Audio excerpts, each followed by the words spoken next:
Dan untuk anak-anak yang memang belum bisa kumur, itu memang tidak diwajibkan untuk habis sikatan itu harus kumur. Oh enggak, karena penggunaan yang sedikit tadi, yang semir hanya dioles sedikit itu tidak masalah kalau misalnya tidak berkumur.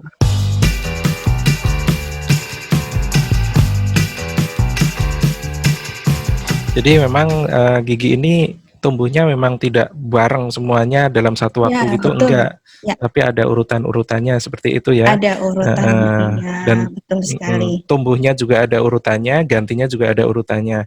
Nah, terkait Ya, dengan pergantian yang secara bertahap tersebut, apakah ada perbedaan cara orang tua dalam mengajarkan atau mengupayakan kebersihan gigi dan mulutnya dalam hal ini? Mungkin ada perbedaan nggak sih cara menyikat giginya, mungkin dari sisi alat atau dari segi tekniknya, seperti itu bisa dijelaskan ya nih? ya. Kalau untuk alatnya ya itu agak berbeda sedikit ya Mas ya, terutama pada saat bayi sebelum tumbuh gigi itu memang tidak ada sikat gigi khusus yang dipakai, maksudnya yang bulunya seperti apa, yang kasar, halus, ukurannya seberapa, memang masih disarankan untuk pembersihan gusinya saja. Baik itu pakai kasa boleh, kemudian mungkin di pasaran kita bisa melihat sikat gigi, bukan sikat ya sebetulnya ya, seperti bahannya silikon dimasukkan ke jarinya orang tua dan itu untuk membersihkan bagian lidah dan gusinya si anak ya. Selain untuk membersihkan sisa susu dan makanan itu juga bisa melakukan pemijatan atau massage di gusinya.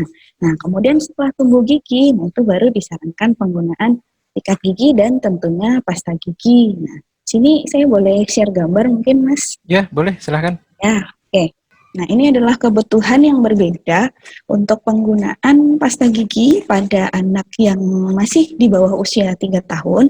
Itu bisa kita lihat di gambar yang sebelah kiri, di mana penggunaan pasta giginya, dan tentunya ini pasta gigi yang sudah mengandung fluoride ya Mas ya. Ini sudah direkomendasikan ya salah satunya oleh American Association of Pediatric Dentistry, bahwa pada gigi anak yang sudah tumbuh, nah itu sudah disarankan untuk penggunaan pasta gigi berfluoride.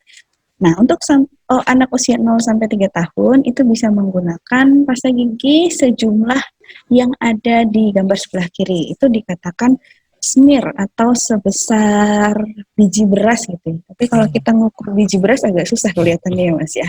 Jadi smear gitu. Jadi kayak hanya sedikit gitu di Dioles, permukaan. diulas kayaknya ya. Diulas, betul. Diulas kayak kita pakai salep gitu ya, diulas di permukaan bulu sikatnya. Kemudian usia 3 sampai 6 tahun itu disarankan pea size itu sebesar kacang polong. Nah, itu untuk usia 3 sampai 6 tahun. Nanti di atas usia 6 tahun sudah bisa menggunakan pasta gigi yang jumlahnya lebih banyak. Dan tentunya kedua penggunaan ini harus di bawah pengawasan orang tua, seperti itu, Mas. Kalau untuk pembersihannya sendiri sebetulnya teknik atau cara pembersihannya sama ya. Menyikat gigi bisa dengan cara rolling, itu yang paling mudah sebetulnya. Kalau mungkin Mas Rifki pernah nemenin Kalif nonton Upin Ipin gitu ya. Ada lagunya. Gaya sikatnya iya bulat. Nah, itu sebetulnya yang paling mudah diterapkan ya. Ada beberapa teknik menyikat gigi, cuman yang paling mudah diterapkan dan diingat oleh anak-anak ya teknik yang bulat-bulat tadi. Dan yang disikat itu tidak hanya giginya, tapi gusinya juga perlu disikat. Dan yang terpenting adalah perlu didampingi oleh orang tua, karena orang tua fungsinya di sini perannya untuk mencontohkan dan juga mengawasi apakah sikat gigi si anak itu sudah benar dan sudah sesuai yang disarankan. Dan memang kalau disarankan untuk penyikatan gigi itu sekitar 2 sampai 3 menit seperti itu, Mas.